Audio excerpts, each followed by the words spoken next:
Hey guys, today I've got Grant Goode joining me on the Reno Q&A show. Grant is one of our Monsta pros. He's from GQC Homes. He's a builder by trade and a roofer by trade. He's involved answering questions that get called in. If you'd like to hear more on this one, join us on this episode. Grant gives some really good advice out to answer your questions. And today I've got Grant Goode here from GQC Homes, who's one of our Monsta go-to pros. Grant, how are you? Good, thank you. Good to be here. So the Q&A show, for those of you who are just coming on board to see this, we actually will take questions from customers out in the market that have any question regarding a renovation or build they've got, and you can either send your question through to us or just send your phone number through and we'll call you on the phone and talk to you, as we have a few today that have popped their questions through and said that they'll talk live to us. So Grant, before we are going to ring our first customer, or the first inquiry I should say, in terms of the building piece with you, what are the top three things that sort of come to mind that you see people get wrong when they try and go with a reno or look to do a build? One would be misguidance. From whom? From some trades that are unlicensed. Yep. They can get misguided by some of the TV shows as well that are out at the moment. So it's always good to get probably three types of advice. Yeah. Similar to a quote, to get thorough advice. Also, people not reading their contracts thoroughly and getting them checked to see what is included and what isn't included. So contracts, how much do they vary? Some companies will have their own individual contracts, or there's the master builders endorsed or the HIA endorsed contracts, which generally are the ones that I'd stick with. They are backed by the industry. So there's a code of ethics for them to comply with, Yeah. etc. So if someone has got one from a builder who they've met with, they get a good feel for the builder or the tradesman, but it's not a HIA one, would you recommend they go and get legal advice on that, or ask why it's not a HIA endorsed or MBA endorsed? Yes, sure. Yeah, just to get a bit of clarity. At least if it is an MBA or HIA endorsed, you can go to the master builders or the HIA to get clarity because it is their product. And in terms of contract and people signing up, is that where they can virtually burn a lot of money right up front? Can do if everything's not open. And everything's going to be disclosed, check through what's written through there. Don't always go by bottom line price. Make sure check the fine print. All the inclusions that you want to have in there are in there. Don't always look at the final number. And when you say inclusions, are they inclusions of what you're going to get or what you can ask for? A bit of both. Because I had someone recently ring me and tell me about a situation they've signed up with a domestic residential builder, and they had virtually signed the contract, went and did their selections, and day one realised that there was only 3 types of tiles they could pick from, and if they wanted to go outside those 3, it was going to cost them an extra. Same with the plumbing fittings, and then they realised that within the first week they'd already probably burnt 5 or 10 grand extra on selections because they didn't know what was included. Yeah, and that's where the more questions you can ask up front, the more answers you can get before entering into a contract. But you've got to know to ask those questions. Yes, yeah. So there's never a silly question. So when you've got clients that you do new builds, obviously, and renos, yep. Do you actually welcome them to try and ask a question, or do you? Because I get the feeling from some people that have signed up with builders, it's sort of like a piece of paper's going to their nose, sign it, and then we've got you in, and from here we make our money on you. Yep, it can happen, which is unfortunate and it gives the industry a bad name. But most of our clients would get them. We won't price anything until we've got the full engineering to give a full fixed price.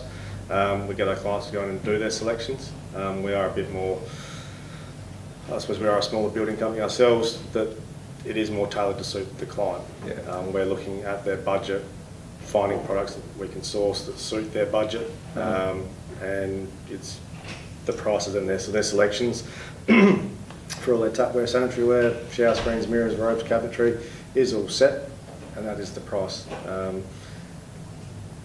Making sure that everything is ticked and itemised is the best way. Okay. And anything else that you see that people get wrong besides the contract review and the selections? I mean, is there anything else that people sort of get stung or that comes to mind that they get wrong when they're looking at a reno or a build first up?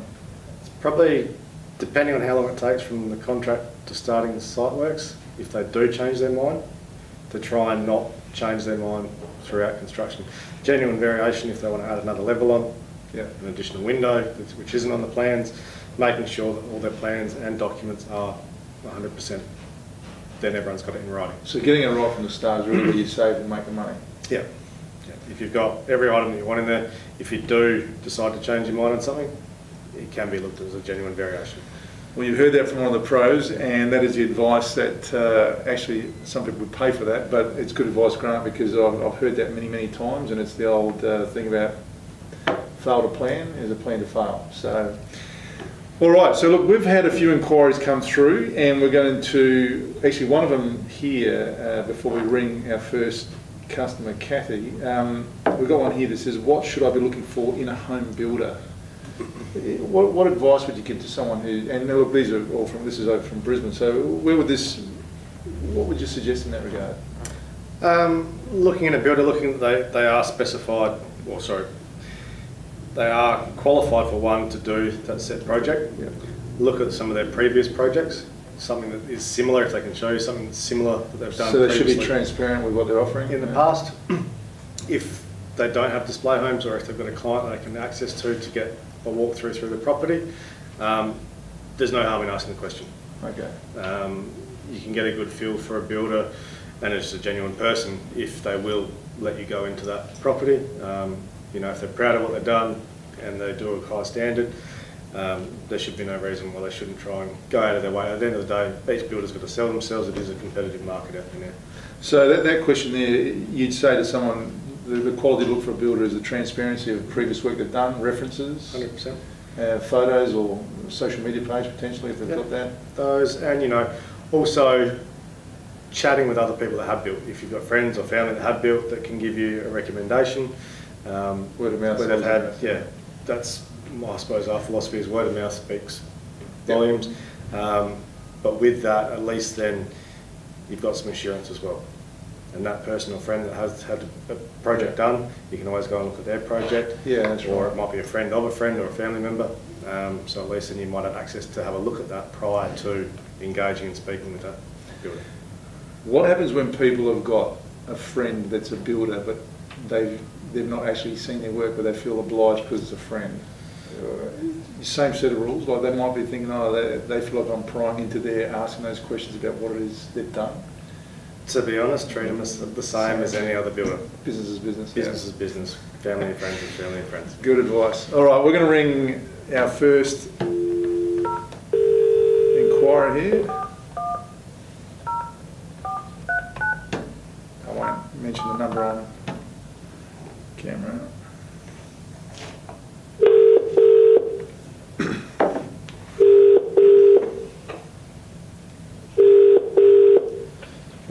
Hello. Hello, is that Kathy?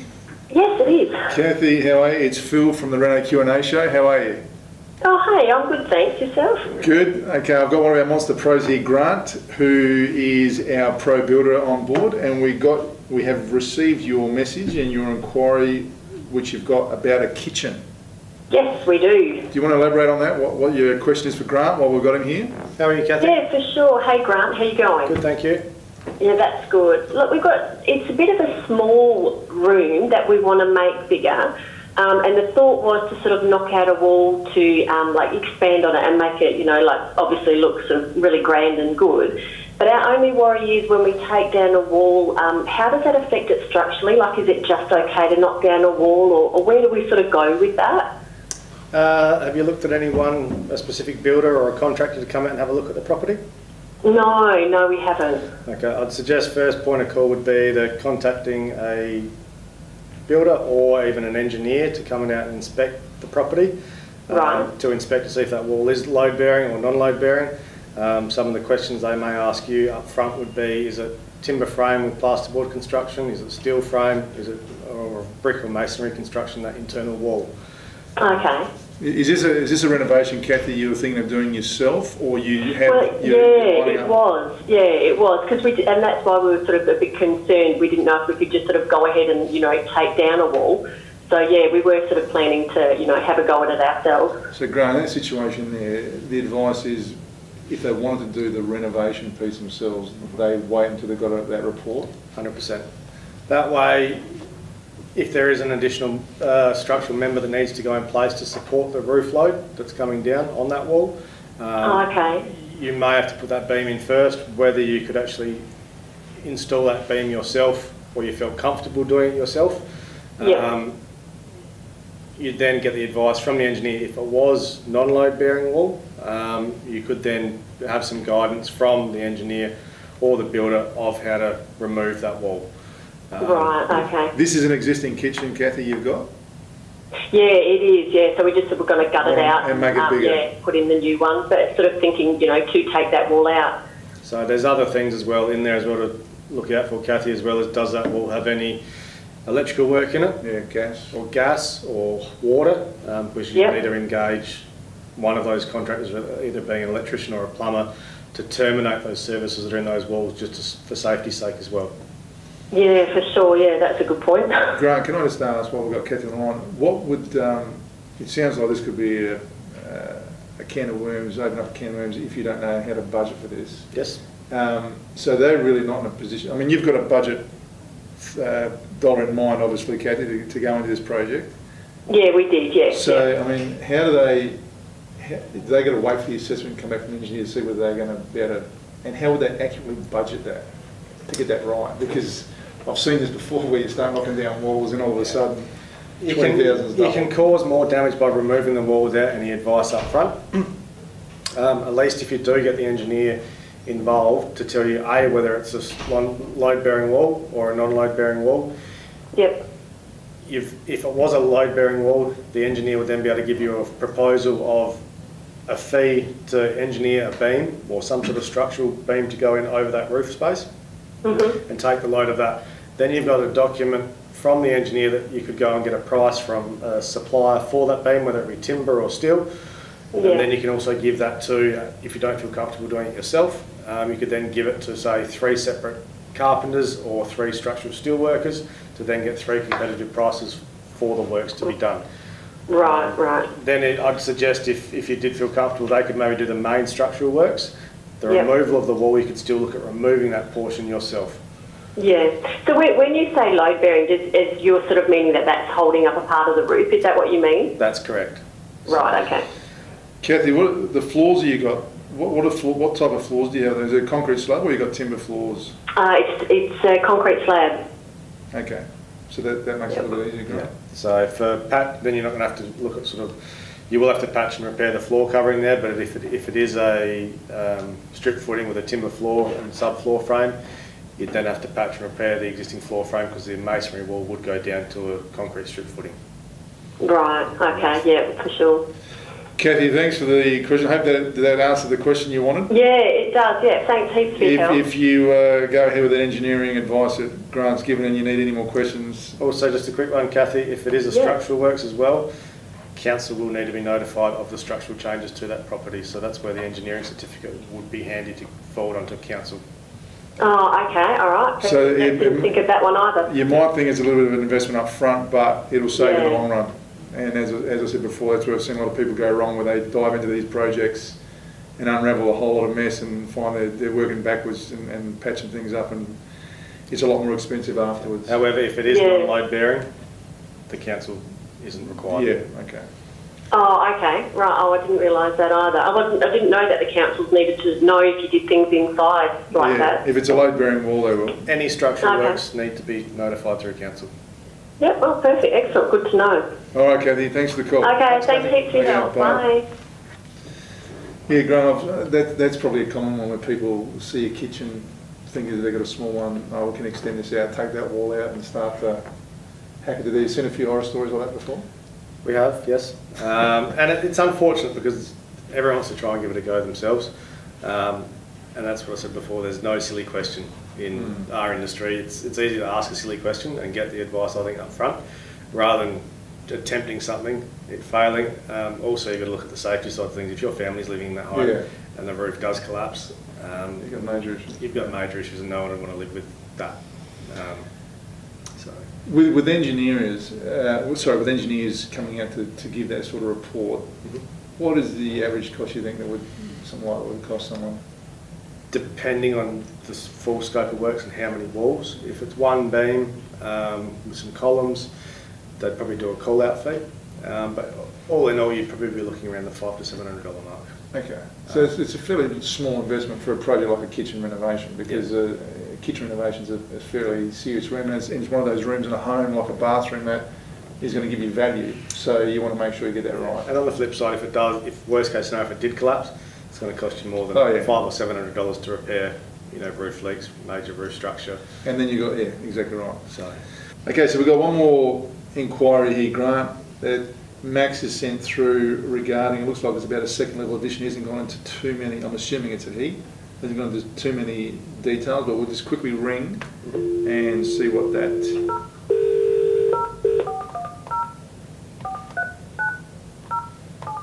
Let's see what we got here. This did come through on our Facebook page. Have we got that? Hello, is that Max? Yes, it is. Max, how are you? It is Phil from Monsta, and I've got Grant with me, one of our go-to pros, and we have got your inquiry that you sent through, and I think it was about a second level addition, is that right? That's correct, yes it is. Can you elaborate exactly what your question is and what your inquiry is? I've got Grant that can give you some advice. He's a carpenter by trade, but a well-known builder on that, so fire away.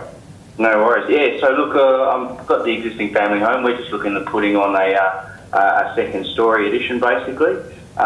It'll probably be, bathrooms and bedrooms and even a couple of balconies, so it's quite extensive. To date, I've got a few quotes back from the builders, but it seems a bit high, the price from what I can see. And the issue I find is that they're not. The quotes are quite vague. They don't really specify where the costs are made up. So I guess I'm just looking at ways to save money and wondering if doing a sort of an owner builder might be an option for me. I'm pretty handy, so I can do things like painting and flooring and other sort of finishes and whatnot. And then I can just arrange and sub out, the major stuff like the plumbing, electrical, and the structural. So just wanting some advice if that's an option, I guess, to save me a bit of money. And do I need a builder's license, I guess? Grant, you've probably got the same questions that I got through my head, but I'll let you fire away first. Max, how many quotes have you had on the project so far? Around 3 to date, yeah. Okay, that's good. Have they been competitive between the three? There's a bit of variance between, but the general consensus they're quite high from what my interpretation is anyway. No worries. Did you also speak with? So you've had plans drawn so far, have you? Yeah. That's what they were quoting on there. Okay. Did you speak with the designer at all about the budget involved? At the design stage? Wasn't really covered that much, to be honest. Okay. No, I guess not in depth. I guess not really. Okay. So in that situation there, Graham, what would Max do if he's concerned about it sounds like you've got a variation of quotes there?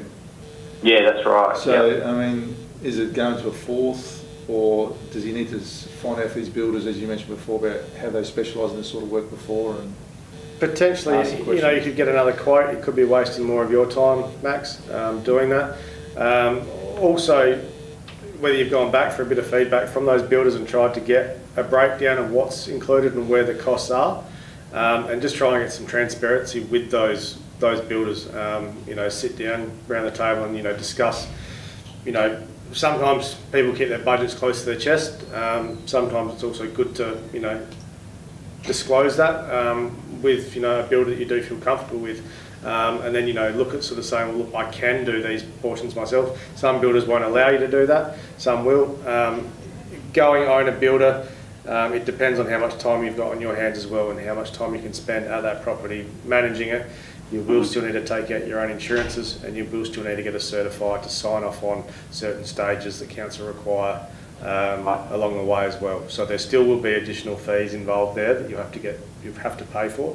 Right. And it's also looking at, if you do go down that path, to make sure that you do check references on the trades. Also check that they are licensed. There is a website online, which is Office of Consumer and Business Affairs, is a public register that you can go online and search up either a builder's licence number or a name of a company or a name of an individual to make sure that trade is licensed, and it will give you a detailed list of what they're licensed for online, which is free and accessible to anyone.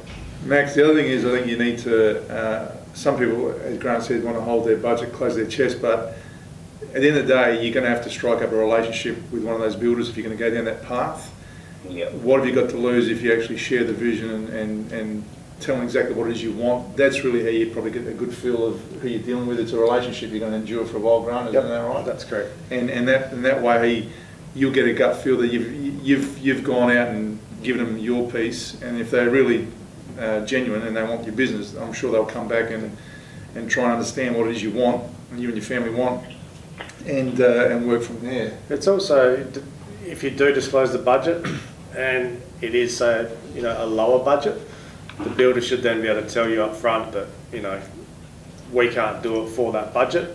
Sure. You might need to look at cutting back. So it's not about absorbing a budget. I think most clients and the general public, when they are getting prices and don't want to disclose their budget, is they think everyone's going to try and absorb it, or they may think their budget's larger. So if you're also looking at it from 2 points of view, you can either not waste your time by getting a price, or you can not waste the builder's time in getting a price if the budget isn't quite there from the get-go. Sure. Example, it could be a client could have a budget in mind of $50,000 and it's actually going to be $150,000 renovation. Okay. So the builder then will be up front. If they think your budget's realistic, they'll then also have some interest in you as well to try and know that they'll sort of look at it and go, well, we've got X amount to play with, this is how far we can get you, or no, we can do it for that. So it does work both ways, I believe. Yeah, and you'd find the builder, it's not the first time they've been asked that question. I'm sure that there are many clients that sort of what the expectation could be and what the budget is, it could be out of whack. There's nothing wrong with that. It's better to have that discussion up front while you're at this stage now. Sure. To make sure you get that piece right. Yeah, and there's no contract signed, so there's nothing locking you in. It's I suppose it's disclosing your transparency with the builder or the contractor and letting them know, that you're up front and you expect the same from them. And it goes down the line, even if you do go down the path of an owner builder, you still want to do that with the trades. Yeah. So still with the trades, with the carpenters, with the plumbers, with the electricians, still go and get 3 quotes. Still go and ask to see if you can have a look at some of their previous projects they've done, and if they've got any references from previous clients. Plus also checking out that they are licensed. No worries. No, it makes a lot of sense. So I think I might go back to the builders to start with, maybe have a few more discussions about it and go from there, I think. Thanks, Max. If you've got any other questions on that, you know where to come. We can help you with those once you've discussed that further. No, excellent. Much appreciated. Thanks for your time. Thanks, No, Max. take care. Again, bye-bye. Yes, so Grant, that's probably a common one where, again, we had the kitchen one before, but this is a whole extension, and people again see the TV shows and think I can take this on, and it's just a bit of timber work, and I'll get a paint and a nail gun, and off they go. And it can be, depending on the skill set and what the individual does for a living. But the compliance piece that you mentioned then before about getting certifiers to sign off on stages, a lot of people don't know that you need that. Yeah, so there's that part of the scenario, and then there's also, their time factor as well. How much time can they put into it away from their own job? Is it going to then affect and take a longer period of time to do the project? So there's lots of things to weigh up. In a situation where someone was looking at that and they were out of budget, would you say that potentially they get a builder to lock up stage and then they can do those other bits and pieces inside, the painting, the tiling? It can be done. Everyone seems to know a builder or a friend, a carpenter or a plumber, an electrician, a painter. Then that way, once all the major structural works is done, the main head contractor or builder could get it to lock up. Then they engage their own kitchen company when they're ready, if they are out of budget, or they can at least then shop around themselves and deal direct with that supplier. Great. Well, you've heard it first from Grant, from one of our Monsta Pros. We do have more Monsta Pros in our team. We have an interior designer, we have a paint expert, we even have a lawyer, and we have a tiler on board. So please, if you've got any inquiries, you know where to go. go to the monstershop.com website and inquire about the Monster Go-To service, and there's more details there. Grant, we've decided that for the next show, anyone who puts their inquiry through, puts their question through, goes into the draw to have 1 hour free Skype call with you. Yep. So if you'd like that, please fire away your question with your inquiry, and if you get through, you get Grant's time, 1 hour Skype call, the Monster Pro direct to you in your own home, and you can fire any question you want off camera direct to him, so you can ask whatever it is you like. Grant, thanks for joining us on this episode. It's amazing. Thank you. And I think we'll get more on the Reno Q&A show next time. See you then. Thank you. And if you'd like to find out more about booking a time with Grant, get on monstershop.com. You can book a time with Grant or call our Monster crew. We can hook you up with a one-on-one session with Grant to give you the Monster Pro advice you need. Until next time, we'll see you in the Reno Q&A show.